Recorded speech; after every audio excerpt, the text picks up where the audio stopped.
Перформанс на підтримку захоплених ФСБівцями українських моряків провели активісти російської ініціативи «Стратегія-30».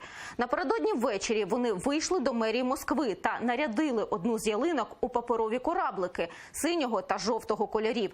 Щоправда, на місце одразу приїхали представники поліції. Обійшлося без затримань. На такі акції московські активісти обіцяють регулярно збиратися до середини січня.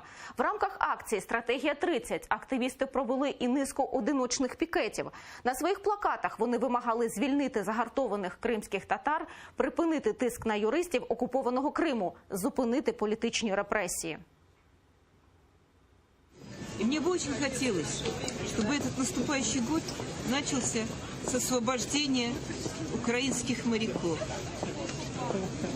которых совершенно, абсолютно незаконно держат сейчас в плену в наших тюрьмах.